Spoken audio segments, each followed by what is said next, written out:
Conferencia, texto, tiempo, imagen, por Bernardo Ortiz.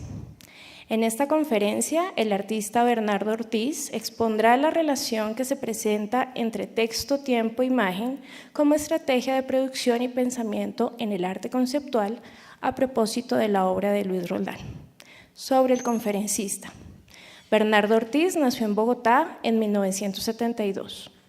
Estudió artes plásticas en la Universidad de los Andes en Bogotá y es maestro en filosofía de la Universidad del Valle en Cali. Ha realizado muestras individuales en Bogotá, Sao Paulo y Sevilla y ha participado en renombradas exposiciones internacionales, entre las cuales se destacan la Bienal de Cuenca en Ecuador en el 2014, la 11ª Bienal de Monterrey en México, Marking Language Drawing Room en Londres, Inglaterra, Prix Canson Nominees Exhibition, Petit Palais en París, en la 30 Bienal de Sao Paulo en Brasil, Air de Lyon en la Fundación Proa Buenos Aires, Argentina, en el 2011, y en la Segunda Bienal de Arte Contemporáneo de Lyon, en Francia. Su obra también hace parte de importantes colecciones como el Museo de Arte Moderno de Nueva York, la Tate Modern en Londres, el Deutsche Bank en Frankfurt, la colección Patricia Phelps de Cisneros en Nueva York y el Centro Nacional de Artes Plásticas en París, así como en Cádiz Art Foundation en París. Recuerden entonces, si tienen preguntas, acérquense a este micrófono para poderse realizar a Bernardo. Gracias. Bueno, buenas tardes. Cuando el banco me invitó a dar esta conferencia, me pusieron ese título texto, tiempo, imagen. Y al principio me pareció raro esa, digamos, como mirar la obra de Roldán como desde esos parámetros. Por coincidencias me encontré con Roldán hace como 2 semanas y hablamos de ese título y también parecía un poco extraño que digamos una mirada desde el arte conceptual a la pintura de Roldán, porque yo siento que si hay un trabajo que es esencialmente pictórico, pues es el de Roldán, y es interesante mantener ese trabajo en su condición de ser pintura y no tratar de arte conceptualizarlo, digámoslo así, si existiera ese verbo. Pero al mismo tiempo me parecía que a veces me parece que el azar es interesante y que si le ponen a uno un título, pues es interesante tratar de hacer el ejercicio y hacer de alguna manera un texto que merezca ese título. Entonces, lo que voy a hablar va a tocar esos 3 asuntos: texto, tiempo, imagen. Va a tener como 3 partes en ese mismo orden: texto, tiempo, imagen. La primera parte voy a hablar de lo extraño que es tratar de escribir o de usar palabras o de hablar sobre pintura y sobre todo sobre pintura abstracta, que creo que una de las grandes cualidades que tiene es que es muda y que no necesita necesariamente del lenguaje para poder circular. En la segunda parte, que tiene que ver con el tiempo, decidí concentrarme en el momento donde surge o comienza como el trabajo de Luis Roldán, que es a mediados de los años 80, porque creo que el periodo comprendido entre 1985 y 1995 es un periodo que ha sido un poco olvidado en el arte colombiano y que tiene unas características bastante peculiares y que yo creo que dan para especular un poco sobre significados o cosas de las obras. Como dije al principio, hablar de pintura abstracta es una especie de contrasentido. Entonces no voy a caer en la trampa de hablar mucho sobre las obras. Creo que pues, lo que más vale la pena es hablar es ver la exposición. Yo creo que la exposición es lo suficientemente elocuente en sí misma. Sin embargo, en la tercera parte, que tiene que ver con imagen, voy a mostrar dos pequeñas pinturas que no están en la exposición. Son las únicas imágenes de Roldán que van a estar en la conferencia, porque no quise poner imágenes de lo que ya vamos a ver en la exposición, pero que corresponden a un gesto que me pareció bastante interesante cuando Luis lo hizo a comienzos de los años 90, y voy a explicar por qué ese gesto me parece importante, y tal vez ahí habría como una especie de forma de acercarse al trabajo de Roldán. Entonces, esa es como mi manera de cumplir con esa tarea de tiempo, texto e imagen. Entonces, lo primero es hablar de un ejercicio que me quedó en la memoria a principios de los años 90, cuando yo estaba estudiando arte en Bogotá. Vino una profesora española de apellido Robles que estaba enseñando teoría del arte y escritura sobre arte y nos puso un ejercicio bastante complicado en su momento, o por lo menos para los que estábamos asistiendo a esa clase, y era escribir 500 palabras acerca de una pintura abstracta monocroma.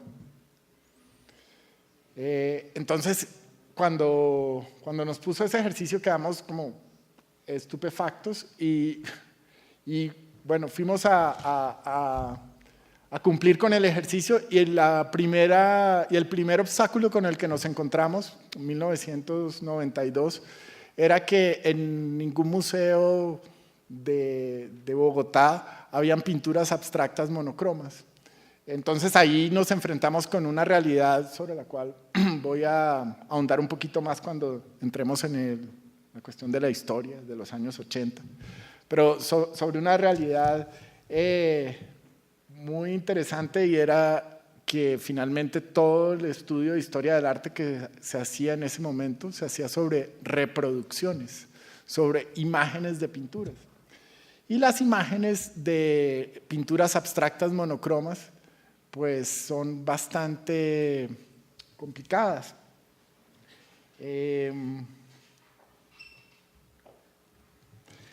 Eso nos llevó como a tres posibilidades o tres conclusiones en las discusiones que teníamos en clase alrededor de ese ejercicio. La primera era que uno trataba de buscar en esa imagen plana, monocroma, de un solo color, alguna figura, alguna cosa que nos dejara poder hablar. O trataba uno de encontrar un simbolismo en el color, o trataba de interpretar alguna cosa, porque finalmente cuando uno tiene un plano de color puro, pues no hay mucho que decir. Y recuerdo que ahí fue donde discutimos por la primera vez un texto que para mí ha sido muy importante, que es la pequeña novela de Balzac que se llama La obra maestra desconocida.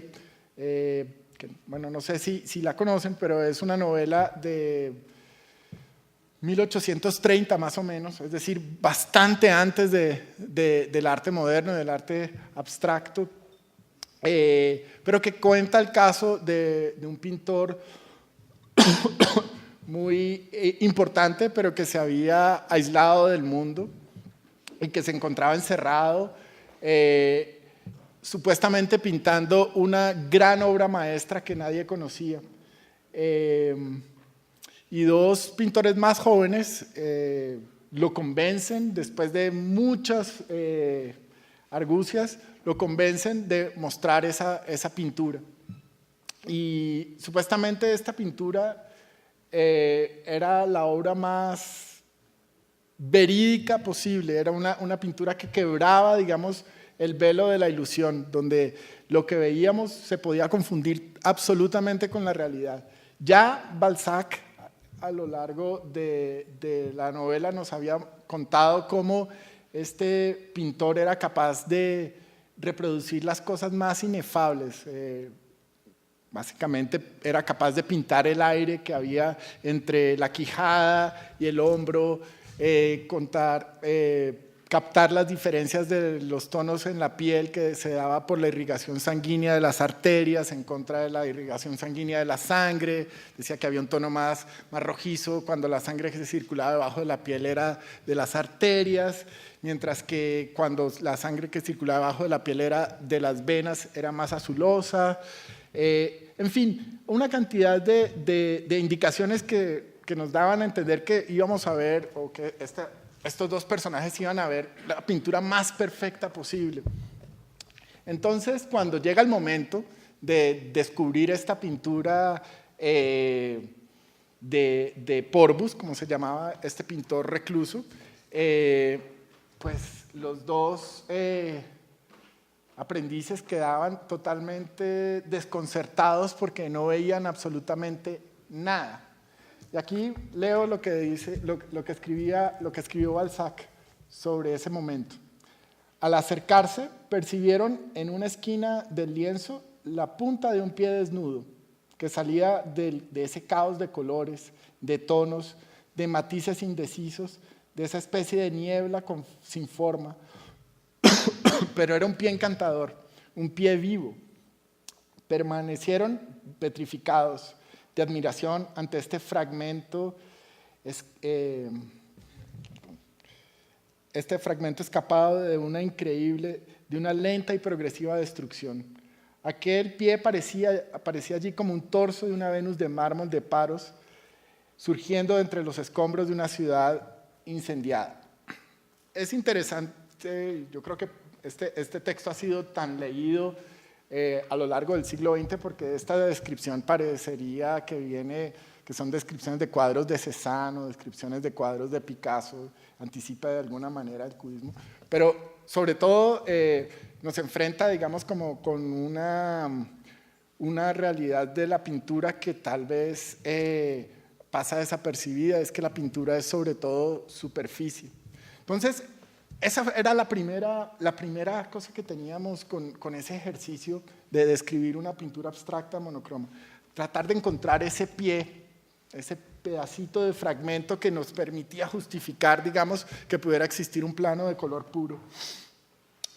Luego, la siguiente pregunta que uno se hacía era, ¿qué estábamos viendo en realidad? ¿Qué es lo que uno ve en realidad cuando ve una reproducción de una pintura? Esta es una reproducción de una pintura abstracta monocroma, que es el blanco sobre blanco de Malevich, pero es sacada de un libro de los años 20 y ampliada. Entonces, como es sacada de un libro de los años 20, no había, digamos, todavía reproducción a color y no había, digamos, la tecnología de impresión no había hecho, digamos, no era lo suficientemente tramposa como para desaparecer. Y entonces podemos ver los puntos que forman la imagen. Y si uno entrecierra los ojos, alcanza a ver un cuadrado inclinado. Pero es súper interesante las contradicciones que hay aquí. Esta pintura es blanca y la estamos viendo hecha de puntos negros. Y estos puntos negros pues no están correspondiendo a nada.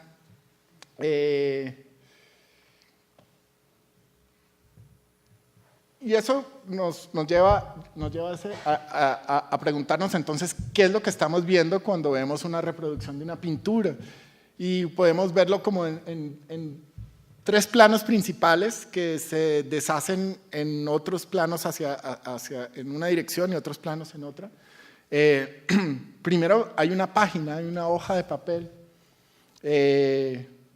y eso no es, parece una tontería, pero la hoja de papel significa que esa pintura está reducida de tamaño, que no es la pintura como la veríamos en la pared, que esa página nos indica que esa pintura además hace parte de un libro y hace parte de un texto, y ahí hay unas relaciones de poder que determinan cuándo debe aparecer la imagen, a qué tamaño, con qué condiciones técnicas, todas esas decisiones que parecen puramente técnicas, pero que afectan la lectura de una imagen. Está la matriz fotomecánica, que vendría a ser esta retícula de puntos, y si piensan la descripción que hace Balzac de esa pintura, esa pintura que nunca vemos, tiene que ver con esa, de alguna manera es una anticipación de esa matriz fotomecánica. Lo que está haciendo Balzac es mostrarnos que la ilusión de la pintura, la ilusión de la imagen, está siempre proyectada sobre una superficie. Y la matriz fotomecánica es la que genera entonces la ilusión de que estamos viendo una pintura. Volviendo a nuestro ejercicio, entonces uno tenía que ir y buscar un libro y encontrar una pintura abstracta monocroma y describirla en 500 palabras.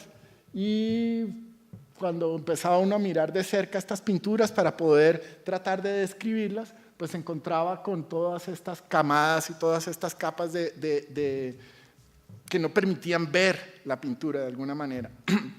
Recuerdo el caso de alguien que quería describir una pintura azul de Ellsworth Kelly y la miró con lupa y se encontró con que la matriz fotomecánica, que para una reproducción a color son punticos cian, punticos magenta, punticos amarillos y punticos negros que mezclados dan la ilusión de cualquier color y de cualquier fotografía. Lo pueden ver en el periódico, si uno lo mira con lupa puede ver todas esas mezclas de colores. Pero recuerdo que alguien estaba mirando una reproducción de una pintura de Ellsworth Kelly y era una plasta de cian al 100%, es decir, no habían punticos, solamente había cian al 100%. Y recuerdo que en las discusiones que teníamos en clase, entonces especulábamos sobre la posibilidad de que el laboratorista que estaba preparando el libro en el laboratorio de fotomecánica hubiera simplemente recibido la orden de hacer un rectángulo azul de tal y tal tamaño y que debajo se le podía poner la leyenda que esa era una pintura de Ellsworth Kelly, y así podíamos, así se generaba esa pintura monocroma que podía bien no existir o podía bien no haber sido fotografiada. Esto parecen especulaciones un poco delirantes, pero es interesante, por ejemplo, hoy en día con la imagen digital, pensar que la idea de reproducción de obras descansaba sobre sobre esa cualidad de índice que tenía la fotografía. Es decir, cuando uno toma una foto hay una impresión de luz sobre una superficie sensible, pero las tecnologías digitales nos hacen ya dudar de la veracidad de ese instante que se capta así. Entonces, volviendo a esas tres preguntas que nos hacíamos frente a ese ejercicio, esa segunda pregunta es: ¿qué era lo que en realidad estábamos viendo cuando estábamos tratando de describir una pintura monocroma? Y entonces nos dábamos cuenta que no, digamos, la realidad de una pintura no es solamente la percepción de ella contra la pared, sino también la percepción de ella insertada en un libro y insertada en un texto y insertada en sistemas de circulación y en libros y en sistemas de reproducción, y todas estas cosas van a afectar la manera como vamos a leer una pintura. Y tal vez la tercera conclusión, después de hacer este ejercicio árido, era que ese proceso de descripción de pinturas, que esta profesora nos dijo que se llamaba ékfrasis, es una palabra griega, y que en ese momento lo supimos, no lo sabíamos antes, es una tradición viejísima que viene desde la tradición occidental, viene desde los griegos, las descripciones de pinturas. De hecho, era la manera como se podían transmitir las pinturas antes de que hubiera reproducción técnica, antes de que hubieran fotografías, pues habían historias sobre pinturas. Una de las más famosas, por ejemplo, las de Filóstrato, que hizo un catálogo gigante de pinturas que ninguno de nosotros va a ver hoy en día porque no existen, pero nos quedan las descripciones que hizo Filóstrato de estas pinturas. Pero como no sabemos lo que vemos cuando vemos una pintura, lo que pensamos entonces haciendo ese ejercicio es que toda éfrasis de alguna manera también es un ejercicio de ficción, porque si ustedes alguna vez han hecho el intento de describir algo, siempre hay que inventar de alguna manera una acción. Es muy difícil poder describir una pintura en su condición de quietud, en su silencio fundamental. En el Fedro, para ir otra vez hacia los griegos, Platón decía lo siguiente, bueno, no lo decía Platón decía que Sócrates decía esto, que siempre es el jueguito que tiene Platón. Este es, mi querido Fedro, el inconveniente, así de la escritura como de la pintura. Las producciones de este último, de la pintura, de este último arte, parecen vivas, pero interrogadlas y veréis que guardan un grave silencio. Lo mismo sucede con los discursos escritos. Al oírlos o leerlos, creéis que piensan, pero pedidles alguna explicación sobre el objeto que contienen y os responden siempre la misma cosa. Esta es una traducción del siglo XIX. Una traducción más reciente cuenta así las palabras de Sócrates. Porque es impresionante, Fedro, lo que pasa con la escritura y por lo que tanto se parece a la pintura. En efecto, sus vástagos están ante nosotros como si tuvieran vida, pero si se les pregunta algo, responden con el más altivo de los silencios. Lo mismo pasa con las palabras. Podrías llegar a creer podrías llegar a creer como si lo que dicen fueran pensándolo, pero si alguien pregunta, queriendo aprender de lo que dicen, apuntan siempre y únicamente a una y la misma cosa. Aquí hay una cosa que es bien interesante, porque es bien extraña a lo que nosotros pensamos hoy en día acerca del arte. Platón está diciendo que cuando se interroga una pintura, esta guarda silencio. Pero hoy en día la metáfora que más, vuelo tiene, o la metáfora más aceptada, la metáfora más popular con relación al arte es que el arte habla. Y cuando la gente va y ve una exposición y no le gusta, dice, no me dijo nada, no dice nada. Cuando alguien está escribiendo un texto de arte sobre una exposición o sobre una obra, generalmente está intentando poner las palabras que la obra dice. Y es muy, muy interesante que Platón está diciendo que finalmente lo que dicen es nada, lo que guardan es silencio, las imágenes. Por eso cuando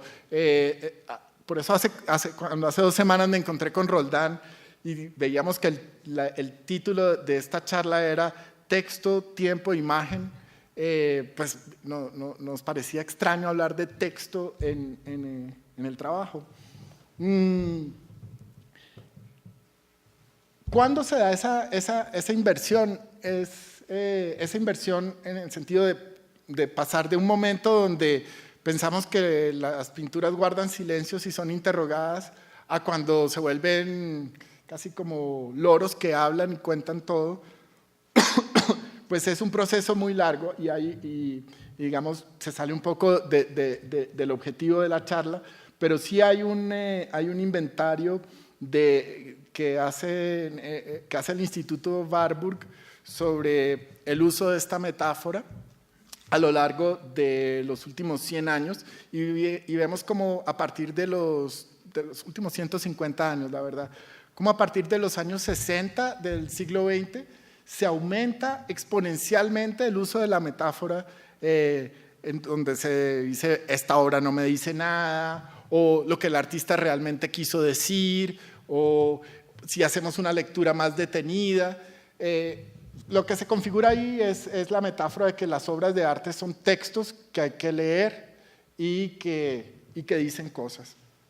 Entonces, bueno, con eso cumplimos una primera parte de la tarea y es pensar en texto. Y de una vez estoy entonces tratando de decir, la exposición hay que verla, porque tratar de decir qué dice la exposición pues no tiene tanto sentido. Ahora, una de las cosas que me pareció interesante e importante de que se hubiera hecho esta exposición es que Luis Roldán es un artista que comienza a hacer su trabajo en 1985, más o menos, mediados de los años 80. Y ese es un periodo, digamos, pienso yo que el periodo entre 1985 y 1995 ha sido muy poco revisado en la historia del arte colombiano. Y es un periodo que es muy interesante porque coincide con un momento muy importante de la historia de Colombia. Y aunque aquí voy a aventurar algunas tesis, yo creo que esto que voy a hablar ahora pues es una cosa que apenas estaría como en esbozo, que tendría que ser investigado más profundamente y con mayor rigor, pero creo que sí hay unos elementos de los que podemos hablar. Lo primero es que decir que es un momento muy poco revisado es interesante en relación a la historia del arte colombiano, porque la historia del arte colombiano juega un papel en ese momento también. Es un momento donde no hay mucha historia escrita del arte colombiano.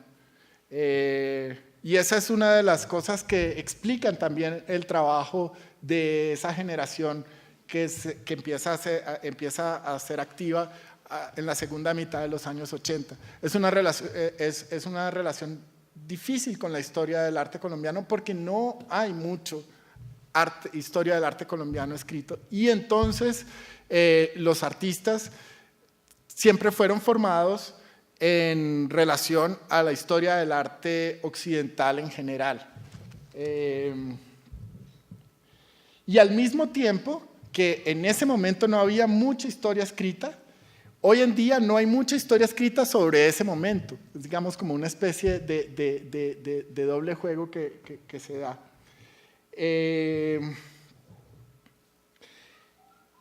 La historia del arte colombiano, digamos, tiene un momento que estamos viviendo hoy que es muy importante porque es el momento donde sí realmente se ha empezado a hacer muchos estudios sistemáticos. Hasta los años 2000 los estudios que se habían hecho eran muy pocos. No hay que descalificar lo que se había hecho, pero el hecho de que hubiera una cantidad pequeña era problemático. El hecho de que hoy en día hay facultades de arte y hay digamos, carreras de historia del arte sucediendo, implica que hay una diversidad de posiciones y una diversidad de revisiones de la historia del arte colombiano en general. Pero esas revisiones de los últimos 10 años se han concentrado en los años 50, 60 y 70 principalmente, y como dije ya, los años 80 y comienzos de los años 90 han quedado siempre a un lado. Entonces también por eso me pareció que fue muy importante que se hubiera dado esta exposición. Si bien que a veces pienso que cuando se van A veces pienso que es importante no solo revisar las obras de los artistas, sino también las escenas de ciertos momentos. Y creo que en finales de los 80 y comienzos de los 90 en Bogotá hubo una escena interesante que merecería ser revisada, digamos, como conjunto y no como nombres separados. Pero bueno, ese es un comentario al margen.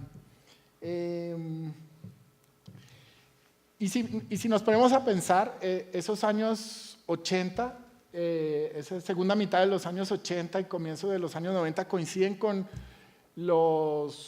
el momento más duro de la violencia en Colombia. Y eso tiene unas consecuencias, aparte de las que ya todos conocemos, unas consecuencias también sutiles, digamos, en la manera de vivir la ciudad. Es el momento donde las ciudades colombianas, por un lado, comienzan a recibir migraciones gigantescas, y por otro lado empiezan a transformarse urbanamente de una manera que no sé que yo creo que todavía estamos viviendo las consecuencias. Por ejemplo, todos los sistemas de estratos 1, 2, 3, 4, 5 y 6 empiezan a surgir ahí. Los conjuntos residenciales empiezan a aparecer, los centros comerciales empiezan a aparecer, todo por cuestión de la seguridad, de mantener la seguridad. Eso lo que hace es quebrar, digamos, como todos los lazos sociales, las relaciones sociales. Y una de las, digamos, cosas que quisiera como poner sobre el tapete, sin tratar de establecer una causalidad directa, sin tratar de decir esto se da por esto, sino que yo pienso que son cosas que a veces están en el aire y se replican estructuralmente sin necesidad de que sean decisiones deliberadas o sin que sean condenas trágicas. Pero una de las cosas que uno ve, digamos, en los artistas de este momento es que cada uno tiene que crear como, de alguna manera, su propia historia, sus propias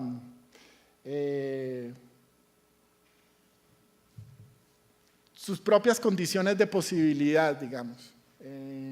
Esto no es solo por lo que estoy diciendo, no quiero establecer una relación de causalidad, esto no es solo por la situación colombiana, pienso que es algo que también empieza a darse en otras partes, precisamente por el rompimiento de la modernidad como sistema de vanguardias hegemónico, ¿no? Entonces, un artista que empieza a hacer su trabajo en este momento tiene que crear sus propias condiciones de posibilidad. Solo que ese ejercicio hecho en Colombia en ese momento, cuando no hay una historia del arte fuerte, una historia del arte colombiano como una tradición de la cual uno se puede agarrar, implica que de alguna manera cada uno tenga que crear una especie de isla propia, donde tiene que crear su propio trabajo y sus propias condiciones. Y de cierta manera, lo que pasa con los artistas de ese momento es que crean esas condiciones que son como autónomas. Pienso que es como una especie de Robinson Crusoe que tiene que, digamos, replicar el mundo de nuevo. Hay una escena muy bonita en la novela de Daniel Defoe, que es cuando Robinson Crusoe corta un árbol para hacer una canoa muy grande, para poder salir de la isla, y entonces pasa una cantidad de tiempo tallando la canoa, pues abriendo el hueco de la canoa, y cuando va a tirarla al mar, pues no tiene la fuerza suficiente para llevarla al mar. Digamos que hubiera necesitado más personas para poderla llevar al mar. Y de cierta manera, yo creo que es una metáfora que nos sirve para entender ese conjunto de artistas trabajando de alguna manera aislados de una historia que no está siendo contada y aislados hasta cierto punto entre sí, trabajando como muy separadamente. Yo no pienso que eso necesariamente sea algo malo. Yo pienso que es una condición particular de ese momento, y pienso que si se acepta como una condición particular de ese momento, digamos, se puede elaborar una historia sobre ese momento que no entre a cuestionar esa condición, sino entender que es una estrategia también de sobrevivencia. Otra metáfora posible también es la novela de Flaubert, Bouvard y Pécuchet, donde dos personas intentan rehacer otra vez como la cultura en una finca, y entonces se dedican unos meses a estudiar horticultura, y entonces siembran, pero no funciona, y entonces después quieren plantar árboles frutales y empiezan a estudiar en la enciclopedia, digamos, es una crítica como ese conocimiento enciclopédico, empiezan a estudiar cómo sembrar árboles frutales, y eso también fracasa, y es como la historia de toda esta condición de crear su propia isla. Y yo creo que, digamos, eso fue bien importante para esta generación, que tuvieron que de alguna manera recrear su propia historia, crear una historia que fuera de ellos. Hay una anotación que tal vez olvidé, no es que no existiera historia del arte colombiano. De hecho, en los años 80 se publica la que hasta ahora es como la única enciclopedia de historia del arte colombiano que hizo Eugenio Barney. Pero si uno mira ese texto de Eugenio Barney, tiene un problema, y es que busca correspondencia, en la narrativa de la historia del arte occidental, busca correspondencias en el arte colombiano. Y en ese sentido, entonces, muchas de las obras de los artistas colombianos son asimiladas a los distintos movimientos o los distintos momentos de la historia del arte occidental, sin matizar las diferencias que podrían haber ahí. Entonces, Beatriz González es una artista pop. Yo creo que Beatriz González tiene otros matices que no la dejan encajar totalmente en ser artista pop. Miguel Ángel Rojas es un artista hiperrealista, y si uno ve las premisas de Miguel Ángel Rojas con relación al hiperrealismo americano, pues funcionan otro tipo de premisas ahí. Entonces uno siente que se vuelve como si el arte colombiano tuviera que ponerse una camisa prestada que no le queda del todo bien.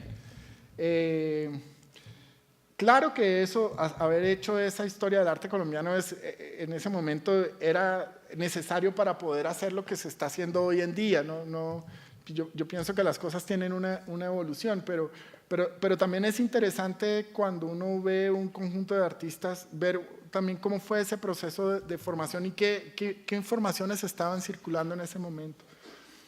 Obviamente es un momento también pre-internet, y un momento donde volviendo a nuestra historia de las éfrasis, donde la éfrasis jugaba un papel importantísimo en términos muy casuales, y un artista hacía un viaje, tomaba diapositivas y contaba lo que había visto, y muchas veces esa era la manera como circulaban ciertas obras. Había una relación muy diferente con la circulación de información, y yo pienso que eso tiene sus ventajas y sus desventajas, porque hay unos ciertos cambios de velocidad que yo creo que son importantes de mantener. No todo tiene que moverse siempre a la misma velocidad, y cuando hay diferentes formas de circular la información, a distintas velocidades, esa heterogeneidad yo creo que es positiva. Y eso entonces, ese problema histórico, esta es una imagen de una ilustración de Granville para Robinson Crusoe, que siempre me ha parecido interesante porque en medio de todo anda con un paraguas.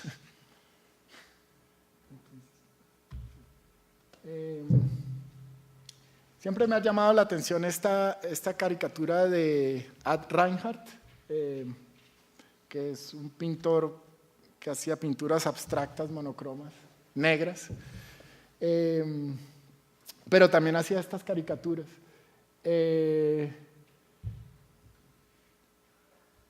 Y bueno, en el primer momento esta persona se está riendo de esta pintura abstracta, diciendo, ¿y esto qué representa? Pero la pintura le contesta, porque al contrario de Platón, Reinhardt sí piensa que las pinturas pueden hablar, le contesta diciéndole, ¿qué es lo que usted representa? Digamos, el problema de la representación no está solamente en el objeto de arte, sino también en la persona que lo mira. Y eso es bien importante. Lo cual me lleva, digamos, ya como al punto final, que sería el punto de imagen. Y fue un gesto que hizo Roldán a comienzos de los años 90. En el Salón del 91, si no me equivoco, Roldán se ganó una mención con una de esas pinturas grandes que están aquí en la exposición. Pero al siguiente año, al siguiente salón, presenta estas dos pinturas que no están en la exposición, por eso las traje reproducidas, que son muy chiquitas, son de 9 por 13 centímetros. Y son muy parecidas a las que con las que se había ganado había ganado la mención en el salón anterior. Y a mí siempre, en ese momento, porque yo recuerdo haber visto la grande y después haber visto las pequeñas, siempre me pareció un gesto que tenía una cantidad de posibles interpretaciones. Siempre me dejó pensativo ese gesto. Por un lado, pues digamos, podríamos entrar en las interpretaciones más sencillas. Me importa 5 el premio y pues hago la pintura grande, me gano algo y luego hago una chiquita, no me importa. Otra opción es pensar, me da miedo después de haber hecho esa pintura gigante y ganado un premio, pues entonces ahora hago una pequeña. Esas a mí me parece que no son como interpretaciones tan interesantes. Viene después un poco lo que estábamos diciendo, invento mi propia historia, ¿sí? Hago este gesto gigante y luego lo hago en chiquito, entonces voy creando una relación, lo que en un momento se podría llamar un vocabulario, pero que si uno ve la exposición de Roldán, no es un vocabulario que es puramente formal, sino que es un vocabulario de gestos. Y yo creo que es como el protogesto de algo que vamos a ver mucho en las obras de finales de los 90 y de comienzos de los 2000, que es el cambio de escala, de hacer cosas grandes a partir de cosas pequeñas, de repetición, por ejemplo, encontrar los restos de una pared con azulejos y reordenarlos de una manera diferente y crear una observación pictórica a partir de un objeto encontrado, de repetir una forma de descoser una tela hasta hacer un dibujo con ella, de hacer una línea en una retícula en diferentes posiciones y crear, digamos, como una especie de alfabeto gigante. Una cantidad de veces esos cambios de escala están apareciendo ahí. A mí me parece que en este punto Roldán crea, digamos, como ese gesto que crea como su propia historia, y ahí comienza a crear estas intervenciones pictóricas en la forma de ver, que es donde a mí me parece que el trabajo mantiene una relevancia, porque de alguna manera, volviendo, digamos, a nuestro problema de la retícula fotomecánica, que se puede asimilar también a la retícula de los píxeles en la pantalla, Roldán lo que está haciendo a veces es bajando la velocidad de cómo percibimos visualmente el mundo cotidiano, y entonces en lugar de reducirse a una imagen tomada con una cámara, ese principio se mantiene en unidades pequeñas, pero que son como una especie de prisma donde explota en miles de direcciones eso que en estas imágenes es la información mínima para poder crear la ilusión. Ahí se vuelven como la información fractal que se compone y se recompone desde lo pequeño hasta lo grande. Y eso es una cosa que es el territorio o la isla que él está creando. En ese sentido, vemos como la pintura, que podría ser como considerada una especie de tecnología obsoleta, que ya no, digamos que no tiene un valor de uso relevante, se vuelve un mecanismo para poder cuestionar las formas de mirar el mundo, o formas de cómo vemos objetos cotidianos o escenas cotidianas. Y en ese sentido, entonces, esa permanencia de Roldán terca en esa isla de la pintura le ha permitido de alguna manera encontrar unas salidas que no son, que no se quedan en lo puramente formal, sino que se vuelven ejercicios de desconstruir la manera como miramos el mundo, y se vuelven pequeños monumentos a la vida cotidiana. Una persona que está recorriendo insistentemente el mismo territorio, esta isla de la que estaba hablando. Hasta ahí estamos. Ese es mi respuesta a esos tres pedidos que me hicieron acá, de texto, tiempo e imagen.